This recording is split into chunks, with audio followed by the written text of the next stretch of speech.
পৃথিবীর মৃত্যুদণ্ডপত্র বইটির নাম প্রথমে আমাকে থমকে দিয়েছে।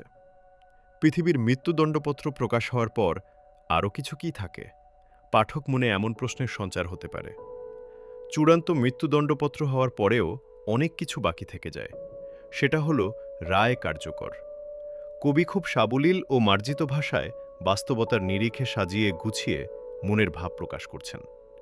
আমরা কিভাবে প্রকৃতির যত্ন নেয়া থেকে মুখ ফিরিয়ে নিয়ে বেঁচে থাকি, আমরা পৃথিবীকে কিভাবে মৃত্যুদণ্ড দিচ্ছি, পরিবেশকে ধ্বংসের মুখে ঠেলে দিচ্ছি, তার প্রতিবাদ করতেও কবি লিখেছেন দণ্ডপত্র নয়, জামচারা হত্যার গল্প নামক কবিতার কিছু লাইন। গাছের শুকনো পাতা, প্রজাপতির ছেঁড়া ডানা, মুমূর্ষু পাখির আকাশে ভেসে থাকার কাহিনী, আর জামচারা কিভাবে মারা গেল তার উপাখ্যান। কবির কবিতায় অপার সৌন্দর্যের প্রকৃতির কন্যা মহানন্দা নদী, জেলেদের জাল, প্রজাপতি ও বৃক্ষপ্রেম ঠাঁই পেয়েছে তার কবিতার পংক্তিমালায়। জীবনানন্দ দাশের প্রকৃতির বর্ণনার মতো বেদনাময় বর্ণালিচ্ছটা পাওয়া যায়।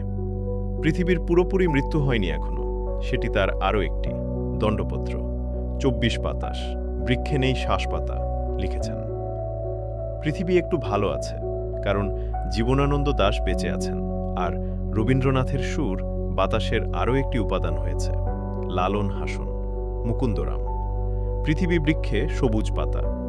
কখনো কখনো লেখনীতে মনোমুগ্ধকর দার্শনিক পপরশ লেগেছে।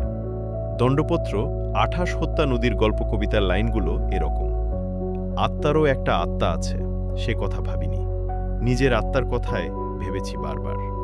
মরুক বা মরে যাক, আত্মার আত্মা এমন বোধে। আমরা যাকে বালিহাঁস বলি, বালিহাঁসেরা কাকে বলে বালিহাঁস? সবকিছুরই একটা সবকিছু আছে, মৃত্যুর একটা মৃত্যু আছে, এ কথা বিশ্বাস করি না বলে মৃত্যু হয় আমাদের।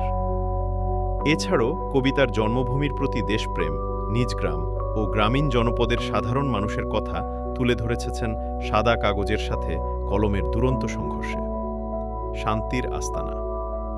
কপাল মধুর গল্প নামক একটি কবিতায় একটা কলম যতক্ষণ পছন্দের কথা লিখতে পারে ততক্ষণ লিখে।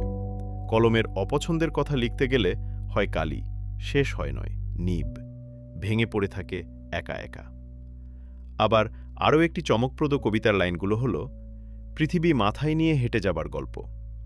বর্ণনা এভাবে করেছেন, মুক্ত হবার কথা ভাবতে গেলেই এই পৃথিবী দাঁড়িয়ে পড়ে পথের উপর নির্বিকার বাধার মতো।